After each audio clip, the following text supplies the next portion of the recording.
Hello friends, welcome to my channel Dhanashree classes. आजच्या या व्हिडिओमध्ये आपण मराठीचा अतिशय महत्त्वाचा मराठी व्याकरणाचा लिंग हा टॉपिक इथे बघणार आहोत. लिंग म्हणजे काय आणि लिंग हे किती असतात हे इथे बघणार आहोत. ठीक आहे, तर आता इथे काही एक्झाम्पल दिलेले आहेत बघा. अमर अभ्यास करतो, नदी गावाजवळून वाहते आणि पिल्लू घरट्यात होते. आता इथे बघा, अमर या शब्दाखाली अंडरलाईन आहे, नदी या शब्दाखाली अंडरलाईन आहे आणि पिल्लू या शब्दाखाली अंडरलाईन केलेला आहे. ठीक आहे, आता याच्यामध्ये काय म्हटलं आहे की अमर या नावावरून पुरुष जातीचा बोध होतो. अमर या शब्दावरून पुरुष जातीचा बोध होतो. नदी या नावावरून स्त्री जातीचा बोध होतो आणि पिल्लू या नावावरून पुरुष जातीचा किंवा स्त्री जातीचा बोध होत नाही. पिल्लू म्हटल्यावर पुरुष किंवा स्त्री असं काही सांगता येत नाही. ठीक आहे, तर एखाद्या नामावरून ते पुरुष जातीचे आहे म्हणजे नर आहे की स्त्री जातीचे आहे म्हणजे मादी आहे हे आपल्याला कळते, त्यालाच त्या नामाचे लिंग असे म्हणतात. ठीक आहे, अतिशय सोपी अशी व्याख्या आहे. आता ज्या नामावरून पुरुष जातीचा बोध होतो त्याला आपण पुल्लिंग असे म्हणतो.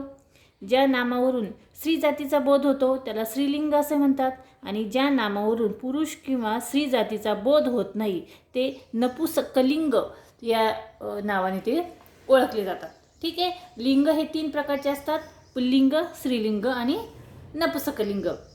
आता इथे एक ब्रॅकेट दिलेलं आहे, त्यामध्ये बघा, वरील वाक्यात अमर, नदी, पिल्लू ही नामे आहेत. तर अमर, तो अमर, पुल्लिंग, नदी, ती नदी, स्त्रीलिंग आणि पिल्लू, ते पिल्लू, नपुंसकलिंग. म्हणजेच काय, तर अमर या शब्दापुढे काय लागलेलं आहे, तो, म्हणजे तो अमर हे झालं पुल्लिंग. ठीक आहे, ती म्हटल्यावर स्त्रीलिंग आणि ते म्हटल्यावर नपुंसकलिंग. ठीक आहे, प्राण्यातील पुरुषांचा किंवा नराचा पुल्लिंग नामाचा उल्लेख आपण तो या सर्वनामाने करतो. त्यानंतर प्राण्यातील स्त्रीचा किंवा मादीचा स्त्रीलिंगी नामाचा उल्लेख ती या सर्वनामाने होतो.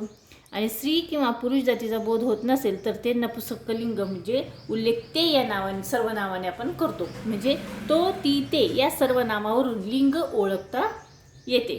ठीक आहे, तर एखाद्या नामाचे लिंग बदलल्यास क्रियापदाचे रूपही बदलते. नावाचं लिंग बदललं की क्रियापदाचं रूपही बदलणार.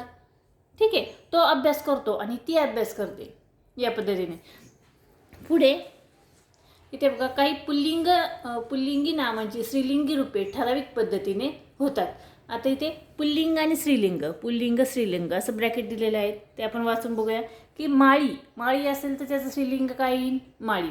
देव, देवी, तरुण, तरुणी, कोकिळ, कोकिळा. त्यानंतर शिक्षक, शिक्षिका, सासरा, सासू.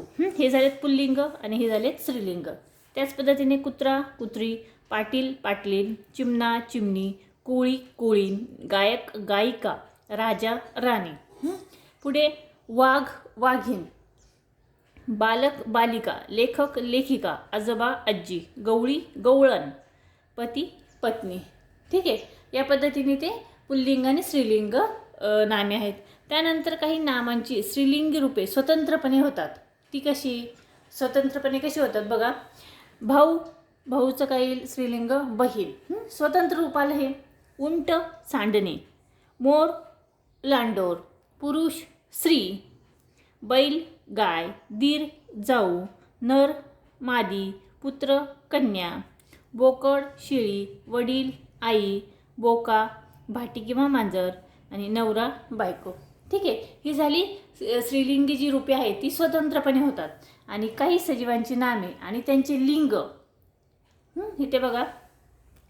आता इथे सजीवांची नामे, तर तो मुलगा, तो कुत्रा, तो घोडा, इथे पुल्लिंगी नामे आहेत, इथे स्त्रीलिंगी नामे आहेत आणि तिथे नपुंसकलिंगी नामे आहेत. तर बघा, तो घोडा, तो बैल, तो मेंढा, तो चिमणा, तो रेडा, तो म्हैस. ठीक आहे, पुढचं बघा. ती मुलगी, ती कुत्री, ती घोडी, ती गाय, ती मेंढी, ती चिमणी, ती रेडी, म्हैस.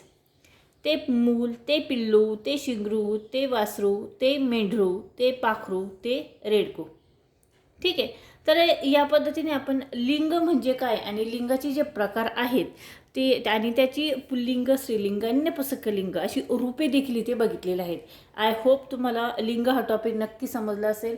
हा व्हिडिओ जर आवडला तर या व्हिडिओला तुम्ही नक्की लाईक करा, शेअर करा आणि चॅनलवर नवीन असेल तर चॅनल नक्की सबस्क्राईब करा. पुढच्या व्हिडिओमध्ये आपण मराठी व्याकरणाचा वचन हा टॉपिक इथे बघणार आहोत. ठीक आहे.